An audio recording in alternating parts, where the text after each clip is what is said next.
Chegamos aqui à nossa parte 2 sobre o capítulo 1 sobre globalização.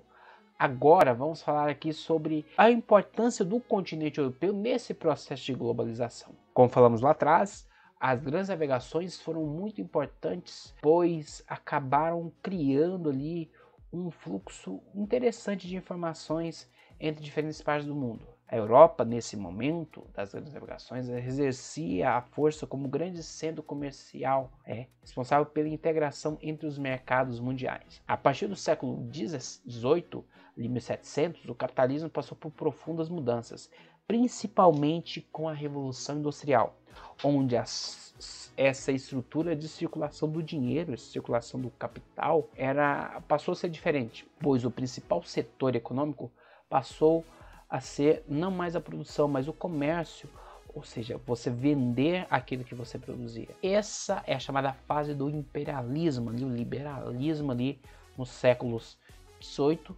19 e nesse momento a Europa mantinha o controle comercial e industrial mundial. Temos aqui algumas imagens aqui que interessantes, a imagem aqui das navegações, imagem aqui de uma gravura aqui de uma fábrica, dos princípios da Revolução Industrial, e aqui uma charge que acaba representando divisão de territórios pelas potências europeias, durante essa lógica do imperialismo, onde as potências europeias dividiam os continentes, dividiam as colônias, literalmente em cima de uma mesa. Se a gente olhar para os mapas, principalmente do continente africano, a gente vai ver que as fronteiras são retas, porque elas foram traçadas em cima de um mapa. Ao contrário de outros lugares onde temos fronteiras que respeitam montanhas, que respeitam rios, que respeitam vários elementos naturais, no continente africano e em algumas partes do continente asiático, essas fronteiras são retas, porque elas foram traçadas e divididas durante o imperialismo entre as potências europeias. Com o passar do tempo, essas disputas acabaram levando ali a conflitos, como por exemplo a Guerra Franco-Prussiana entre França e o Estado da Prússia, que seria o embrião do futuro Estado alemão, e as duas grandes guerras. Só que as guerras acabaram deixando o continente europeu muito devastado, que esses países perdessem força, perdessem influência, e outros países assumissem esse posto de potências mundiais, esse posto de hegemonia, que foram a União Soviética e os Estados Unidos, no chamado ali o período da Guerra Fria, o período depois da Segunda Guerra Mundial. A Europa acabou permanecendo ali sobre o guarda-chuva e influência dessas duas grandes potências. Com o fim da Guerra Fria, alguns países da Europa, a França, a Alemanha, o Reino Unido, passaram a ter mais força, mais influência novamente, e o Japão também acabaram conquistando ali maior influência no cenário econômico mundial. É importante também a gente voltar aqui para o continente europeu, para falar sobre a União Europeia, que é um bloco econômico mundial. Acabaremos vendo mais sobre ele nos próximos meses.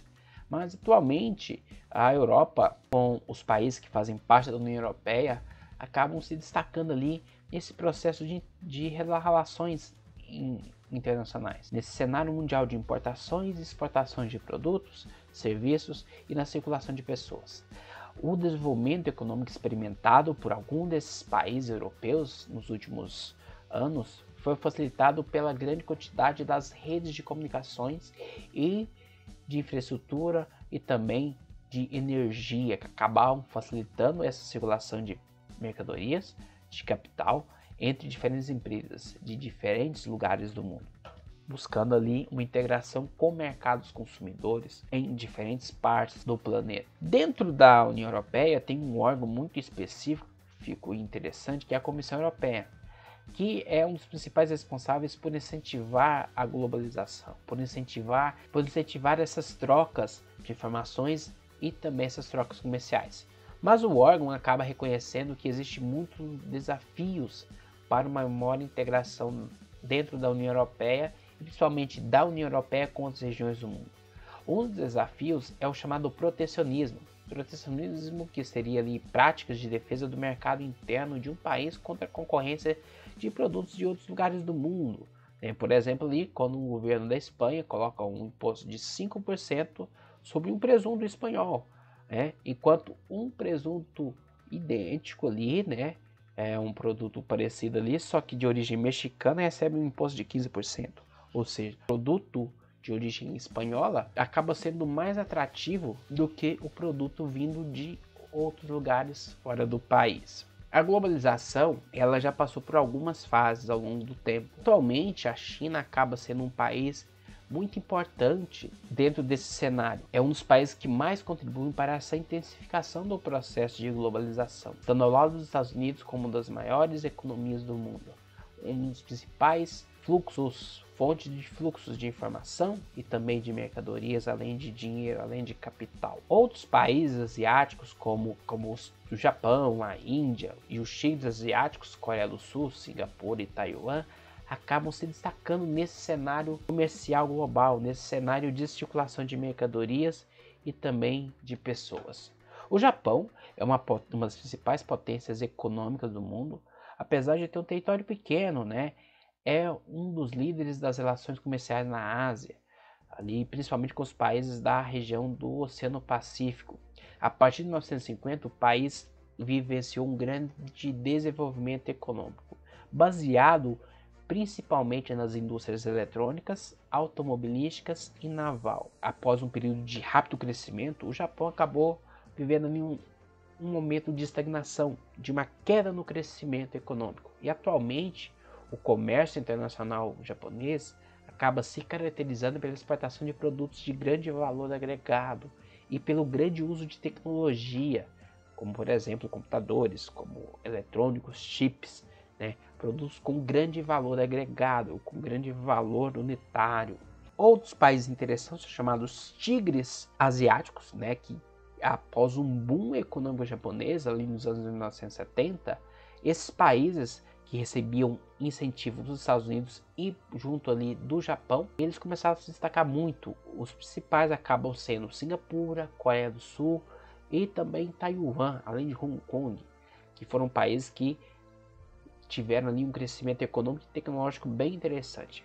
Posteriormente, já ali a partir dos anos 1990, outros países como Malásia, Tailândia, Vietnã também passaram por movimentos parecidos, por um desenvolvimento parecido. Esses acabam recebendo o nome de novos tigres asiáticos. Atualmente, a China, como falamos anteriormente, é uma superpotência econômica com uma influência global imensa.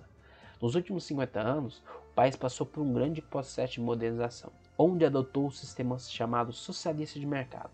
Até os anos 1970, a China tinha um regime controlado totalmente pelo Partido Comunista Chinês, onde tanto a economia quanto a política eram ligados ao socialismo, mas a partir dos anos 1970, ou seja, 50 anos atrás, percebeu-se que era necessário para que o país pudesse agregar dinheiro, né, pudesse gerar divisas, que modernizasse, que abrisse a sua economia.